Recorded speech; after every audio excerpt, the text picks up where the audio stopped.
Call all hands. Beat to quarters.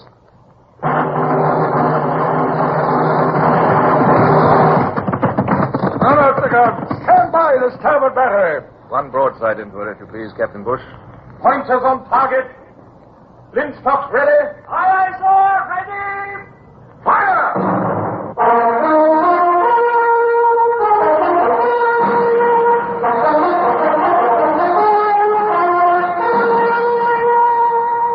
Presenting Michael Redgrave as C.S. Forester's indomitable man of the sea, Horatio Hornblower.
Wonderful and exciting days. Even now, after so many years, and knowing what trouble and hardship was to come, I'd still elect to live them again, had I the choice. Yet on the morning when the captains of the squadron sat in the Admiral's cabin discussing the forthcoming operation, I was full of foreboding. Admiral Leighton had censured me for leaving the squadron, despite my success. I could not but feel that he still suspected me of having been the lover of Lady Barbara before her marriage to him. And now I again found myself opposing him. Then, we're agreed, gentlemen. The capture of the town of Rosas, if it can be effected, will throw the French plans for the subjection of Catalonia into confusion. Our 3 ships can supply a landing party of 600 men, and Captain Hornblower will lead. His experience of the Spanish during his imprisonment there and his command of the tongue make him the obvious choice. I trust you'll forgive me for saying so that it might be unwise to trust so entirely to the cooperation of the Spanish army. But they have 7,000 men at Olet, ready to march. It's only 30 miles from Olet to Rosas. Yes, sir, but over mountain paths. Can we be sure that they have that number or that they will come? I'm sorry to be so insistent, sir, but I have painful experience of Spanish promises. They're seldom to be relied on. That's nonsense, Captain Hornblower. I have General Rivera's definite promise to march. Well, what alternative do you suggest, then? Well, I would suggest, sir, that we confine ourselves to actions within our own strength without having to rely on Spanish help. My instructions are to cooperate as closely as possible.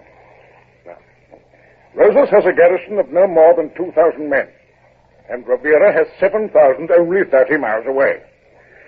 The French army cannot reach Rosas in less than another week. We can supply heavy guns, men to work them, and more men to lead a storming column when we've effected a breach. It can be done easily before the French army arrives. So I fail to understand your objections, Captain Hornblower. I did but state them at your request, sir. I ask for helpful suggestions, not objections. I look for more loyalty from you, Captain. I can assure you of my loyalty, sir. Very well. Then we can start at once. I trust we're on the eve of the most resounding success the Mediterranean coast of Spain has ever seen.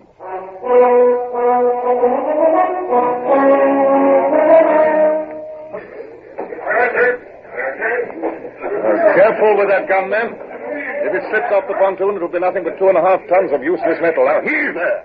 I want all 10 guns at the top of that cliff before dawn. Pardon, senor. You are the English captain? Captain Horatio Hornblower at your service. I am Colonel Juan Claros. I bid you welcome in the name of General Rivera. Thank you, sir.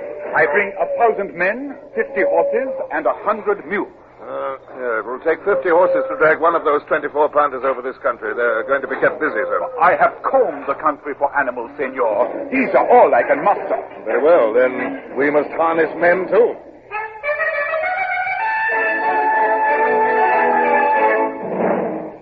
I have a horse for you, Captain. Thank you, Colonel. Would you be so kind as to send a messenger to General Rivera telling him that I hope to reach Rosas with at least some of the guns at noon? Certainly, Captain. And I must ask for the help of your men to transport my guns and stores. 400 will help with the guns, and another 400 will carry one 24-pound cannonball each. But, Captain, this is not possible. And after that, they will return here for more. I was promised a sufficiency of pack animals. If you do not supply me with 4-legged ones, I must use those with 2. Now, pardon me while I get the column started. Sir? Aye, sir. Allot 10 horses and mules to each gun and 100 men on the drag ropes. Send 100 men ahead to clear the path. They must roll rocks out of the way and fill in holes. Now, see that every Spanish soldier is at work. Aye, sir.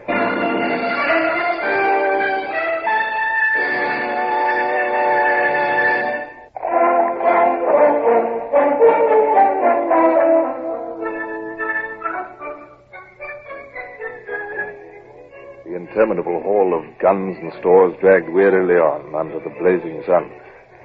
Colonel Claras and I rode ahead, with his 3 staff captains behind us, and young midshipman Longley and coxswain Brown acting in a like capacity for me.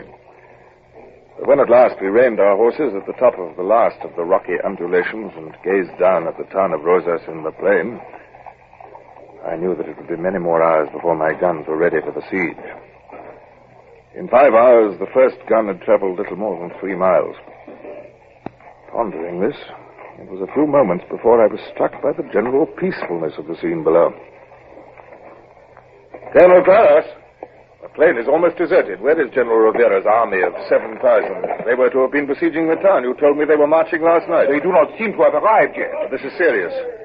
My men and stores are strung out over 3 miles of country, sir, within easy reach of any column the town of Rosas might care to send out. What of the messenger you sent at dawn to General Rivera? Has he returned? The messenger? Oh, yes, I remember. He did not go. He didn't go? What? It would have been to put somebody to unnecessary trouble. If the general comes, he comes. If not, no messenger can bring him. I might have expected this. Even a squadron of cavalry there who are watching the city haven't bothered to report the non-arrival of the army. We're in considerable danger here. Oh, no, my men are used to mountains. If the town garrison attacks us, we can get away. Get away? We're here to attack, man, not to fly. What of my guns and men? My dear Captain, in war there is always danger. Mr. Longley! Come here. Ride back at once.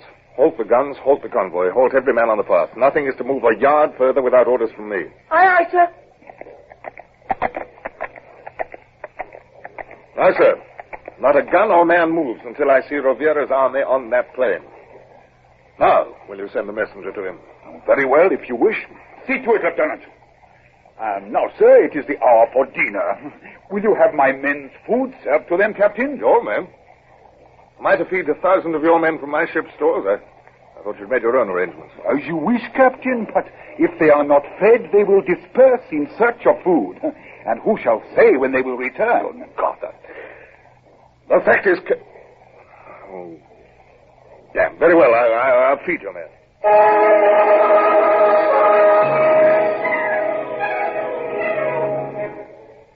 There was nothing else to be done.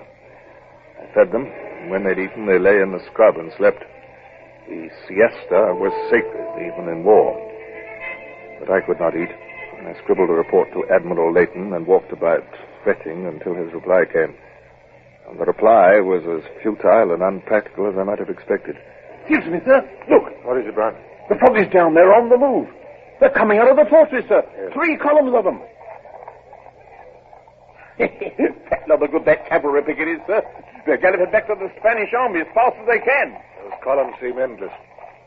There must be at least 1,000 men in each and more coming. But the Spanish estimated the garrison strength at less than 2,000. I see their plan. 2 columns to attack us directly, 1 to cut off the retreat to the mainland. There's not a moment to lose, Brown. Captain! Captain! They are attacking, Captain. We must get away. You'll surely not abandon the convoy, Colonel? I cannot afford to lose my army. If I march them now, there is just time to get away. What? Unfortunate, senor. A military necessity. Yes. That's the sort of allies to have, sir, isn't it, eh? Well, I hope the columns chase it and cut it to pieces. Quick, Brown, back to the Marines. Major! Sir? Stiff task for you. We'll have 3,000 French on us inside an hour. Your Marines will have to hold them back while we get the stores back to the ship. Aye? Oh, you'll be a job. You wouldn't be thinking of abandoning the stores, sir? No. Might be worth losing them to save the lives of trained seamen, but the shock to morale of leaving the guns after so much trouble to get them here would be enormous. No, we must fight a rearguard action, Major. Aye, we'll do that. Longley! Sir? Ride to the beach. Tell the Admiral we must re-embark men and stores and ask for boats to take us off. Aye, aye, sir.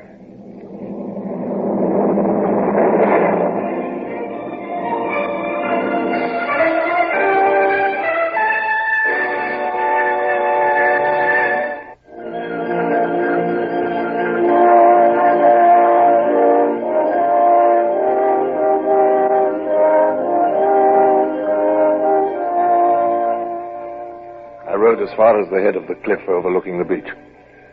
The beach party was hard at work reloading the barrels of bread and beef, and at the head of the cliff a party of seamen were unloading the first mule train. Bring those mules back to the guns as soon as they're unloaded. Aye, aye, sir. Come along there, Brown. Come, you stay with me. I may need messengers. Listen.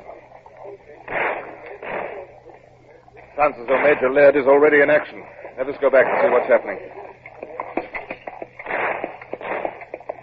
Look, sir. There's Major Laird on that high rock above the pass. Yeah. He's got his men stuck out along the top of the ridge. Oh, well, Major Laird. You look as though you're enjoying yourself. Aye. Come up and see for yourself. Yeah, hold my horse, Brown. I'm going up.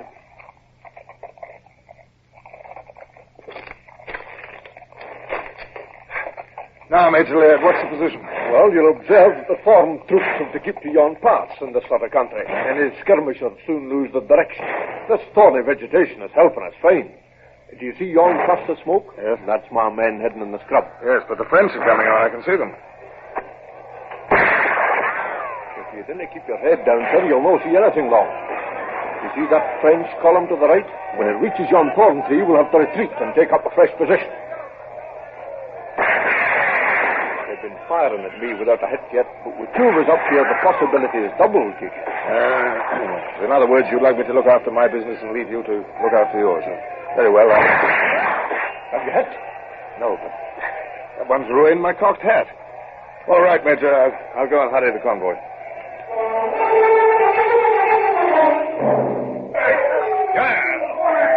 Heave away, lads. Pony hasn't any guns as good as these. Don't let him have them as a present. Yes, this gunny. Let's take us with it. Look at that, sir. The Spaniards have got away. You can see them climbing the hill beyond the plain over there. Allies or not, I could almost wish they'd been cut off. They hate foreigners. They hate each other. If they will not settle their differences and keep their promises to their allies, they'll never again rule their own country. Now, but come. I can't waste time in talking.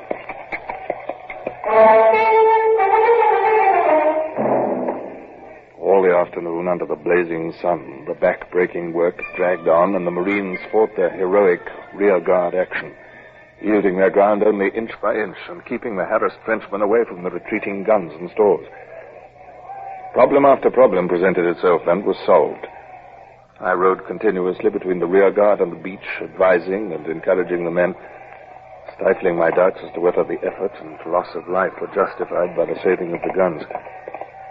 And at last, most of the guns were on the beach, and the rest were at the head of the gully. All the stores were safe aboard. Cavendish, who was in command on the beach, came up to me. What about the horses and mules, sir? There's 150 of them. Shipping them will be quite a job. There'll be a nuisance on board, too, sir. It'll be more of a nuisance to allow them to fall into the hands of the French. I'd rather have their throats cut on the beach. Oh, I hope that won't be necessary, sir. Maybe we could feed them on crushed biscuit aboard. They look as if that'd be a luxury to the food they have been getting. If you'll leave it to me, sir, I'll ship them. Very well, Cavendish. Send them on board with the stores. Aye, sir. Now, Mr. Longley. Sir? This is going to be the decisive moment. From this point, we can overlook both the beach and the gully where the Marines must make their final stand. And we shall... Here they come now, sir. There's Major Laird, right on the top of the cliff. He's forming his men along the summit. And the French are right on their heels. Keep down, you fool. out, sir. That body of infantry. They're running straight for us. They cut us off by them. They're between us and the Marines. We'll have to get down the cliff, sir. It's our only hope. Down there? Not a goat, my lad. This way, sir. There's a leg. Look, I'll drop first. It's quite safe, sir, so long as you don't let yourself sway outwards. Not my idea of amusement, Mr. Longley. We're not much better off here. One slip on this ledge. Begging your pardon, sir. I shouldn't look down there if I were you. No, of course not. I'd rather be on the Royal Yards in a gale than stuck like a fly to a wall in this fashion. I think we can get down, sir. If we can get to that bush down there, we might be able to reach that little gully. And that joins the main gully. Shall I go first, sir? I'm a bit lighter, perhaps. Very well, Mr. Longley, yes. Yes, we'd better lose no time. They're leaning over the cliff and firing at us. Do it like this, sir. A leap along the face of the cliff and then down to the bush. Yes, I can. It's not too bad, sir. Jump with your face to the cliff. Right. I'm coming. Oh, jolly good, sir. Oh, your face. Yes, it's nothing. Actually, on the cliff. Where do we go now? I can't see. Take my cravat, sir. You'll be blinded with all that blood in your eyes. I've got my handkerchief. Now, don't fuss, boy. Come on, let's get on. Over here, I think, sir. Catch hold of that lump with your hands and put your foot in that crack. No, not that crack, the other. What? Oh, what? Now, if we edge ourselves along the cliff face, like this. Yeah. Well, it was going to be like this. I stayed and fought with bare hands. I'm slipping. Hold on, sir, for heaven's sake. Well, I am holding on for my own sake, boy. Can you sit there for a minute or two while I look round this corner, sir? Oh, yes, carry on, Longley, carry on. It's all right, sir. There's only one nasty bit now. Oh, if you edge round this corner, that's right. Yeah. If you got into that depression, you could rest a bit, sir. The froggies can't see us here. Yeah, thank you, Longley. Do you enjoy this sort of thing, Longley? I'm frightened out of my life, sir. Oh. I wish I could take it as calmly as you do. If you'd care to stay there, sir, I could go on and bring back some men with ropes. No. There's still work to do. Oh, I'll come on. Ready, sir? Yes, I'm ready. Go on.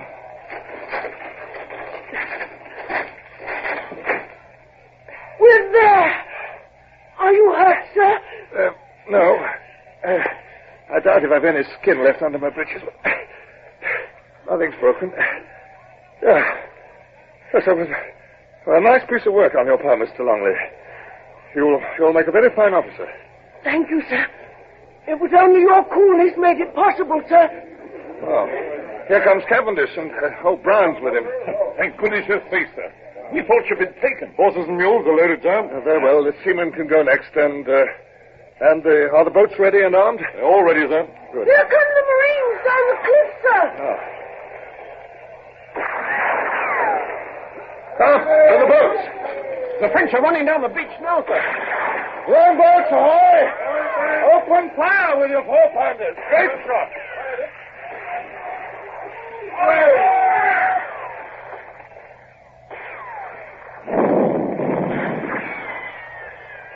Stop them. Get aboard, everyone. Move it safe.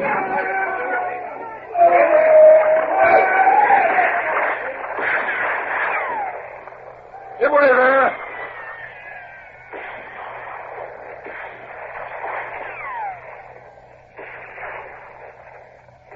Very handsome operation, was yon. Your men did splendidly, Major Laird. I trust your losses were not excessive. No so bad, considering. The Frenchies lost 10 for every one of mine.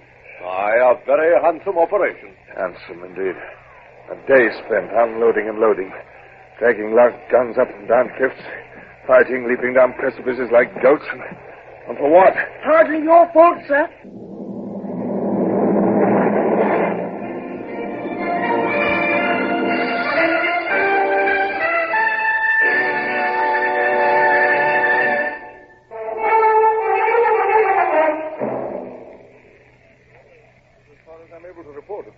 Until my officers have submitted the casualty lists. All the stores were saved and all the guns, with the exception of one, which was carried away its tackles and went over the cliff. I shall make arrangements to have it salvaged tomorrow. Yes. You appear to have carried out a very successful retreat, Captain Hornblower. Nevertheless, it was a retreat. I had hoped for a resounding victory in the capture of the town of Roses. So had I, sir. Yes.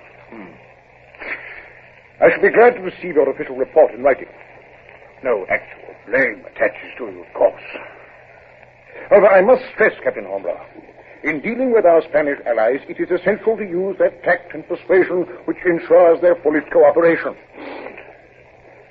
You said something, Captain Hornblower? No, nothing, sir.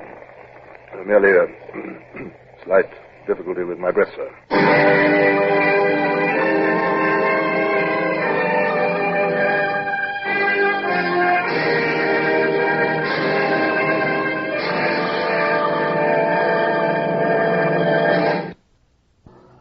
Horatio Hornblower, starring Michael Redgrave, is based on the novels by C.S. Forester.